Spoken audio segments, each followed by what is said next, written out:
Muito boa noite a todos. Eu sou o professor Alexandre Alberige e esse é o canal Pífios do Futebol. Estamos aqui mais uma vez agradecendo a você que nos prestigia com a sua presença, com a sua atenção, com a sua audiência. Beleza? Vamos então continuar falando de futebol e não deixando de mostrar os pífios que estão fazendo aí a sua vez e marcando o seu nome na história com as suas atitudes. Bom, vamos começar falando de jogo. Ontem o Fluminense jogou de forma sufocante, brilhante e ao mesmo tempo desesperadora com os seus torcedores. Realmente foi complicado ver o jogo, uma difícil situação. O nosso canal fala justamente dessa parte técnica, dessa parte tática, porque todos nós entendemos de futebol, isso é verdade, mas precisamos entender alguns detalhes que fazem parte do jogo.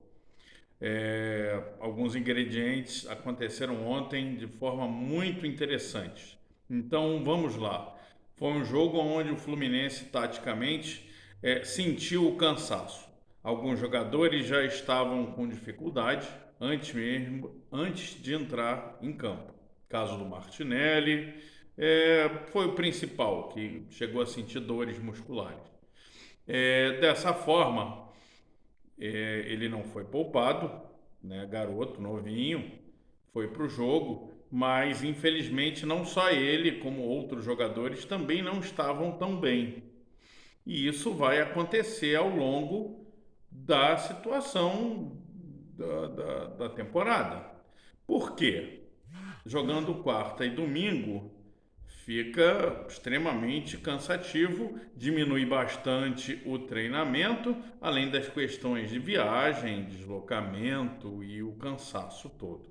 Então é preciso que realmente o treinador tenha um elenco mais qualificado e que possa fazer com mais firmeza essas mudanças. Os jogadores precisam sim descansar. O treinador tem a obrigação de perceber aqueles que estarão melhores ou não naquele dia. Tá? E no jogo de ontem, infelizmente, o meio-campo esteve muito mal. A parte de armação com o nosso camisa 77 não existiu. A bola não chegava ao nosso ataque, ao nosso centroavante. A dupla de meninos abertos pela ponta não esteve bem no primeiro tempo e o jogo não fluiu. No segundo tempo, né, quando se esperava que no vestiário acontecesse alguma coisa para mudar a história, não aconteceu muita mudança. Então o segundo tempo começou complicado e nós demos muita sorte com o sobrenatural de Almeida, que segurou o time do Santa Fé de fazer o gol, porque se eles tivessem feito todas as chances que eles tiveram, realmente a coisa ia estar complicada. Bom, então, como eu já disse no primeiro vídeo da série Pífios, o Fluminense tem isso, então tomou o gol, acordou, começou a jogar, as substituições foram feitas. Teve gente que quase morreu do coração quando entrou o Caio Paulista. E aí eu falo de uma coisa interessante, que são as substituições meio que metódicas e repetitivas, que parece que tem que acontecer igualmente, do mesmo jeito, todo jogo da mesma forma. Futebol não é mais assim. Não dá para ser dessa forma. Você pode até colocar os mesmos jogadores, mas você precisa ter variação tática. Você precisa ter variação técnica. Você não pode ficar escravo de um lateral esquerdo que não está jogando tão bem. Se você pode, de repente, no meio do jogo, de acordo com a contingência, você colocar um terceiro zagueiro e pegar um atacante aberto pela esquerda para vir cobrir a lateral, como se fosse um ala. Então você tem várias formas de fazer isso e elas precisam ser executadas. o treinador tem essa obrigação.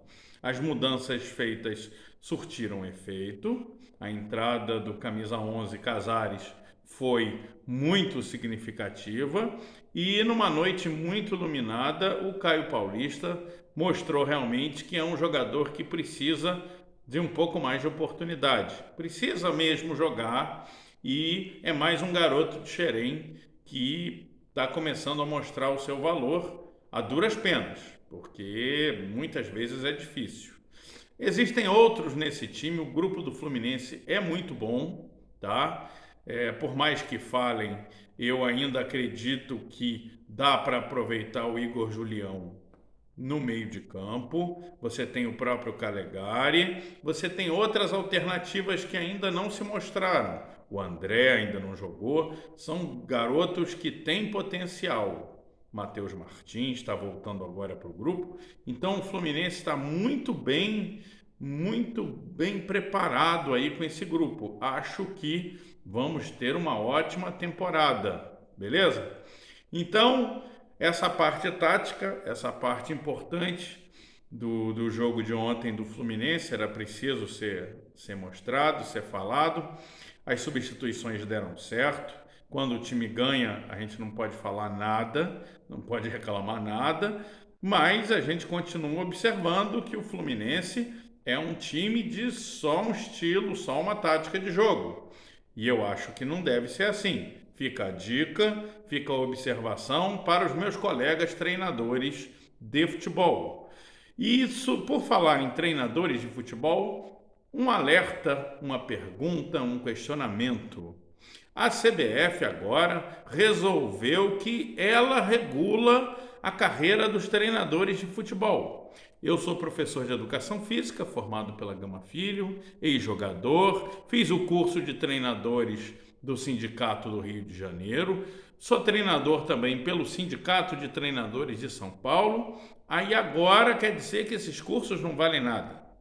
Agora é a CBF que diz se eu posso ou se eu não posso ser contratado por um time. Eu acho que os sindicatos deveriam aí fazer o que lhes cabe, que é evitar esse monopólio de que a CBF coloque só quem ela quer para trabalhar nos times. É um alerta, é uma denúncia, já tem vídeos por aí mostrando isso, então fiquem ligados, fiquem atentos e eu gostaria mesmo de pedir, vou até ver se marco uma entrevista com o presidente do sindicato do Rio de Janeiro, para conversar sobre isso, mostrar aí os pífios do futebol brasileiro e esse monopólio da carreira de treinador de futebol nos clubes. Não podemos deixar isso acontecer dessa forma. É preciso que haja uma representatividade. Os treinadores precisam se pronunciar, precisam interagir, beleza? E uma última coisa que eu queria falar, né, muito legal, estava vendo agora há pouco uma live muito interessante sobre o futebol e o desenvolvimento dele nos Estados Unidos. Gostei muito do que estava sendo dito, se não me engano foi o Esporte Interativo, e tinham 2 brasileiros que dirigem times nos Estados Unidos. Eu acho muito legal o crescimento deles, a parte de marketing que eles usam para falar do futebol, acho muito interessante mesmo. Porém, ainda é mais fácil fazer futebol lá, né? Porque não tem acesso, não tem segunda divisão, não tem descenso, porque também o número de clubes é muito menor. E como os clubes lá são tratados como empresas, a gente não pode dizer que existem milhares de clubes, né, tão grandes, com história, clubes de remo que viraram clubes de futebol.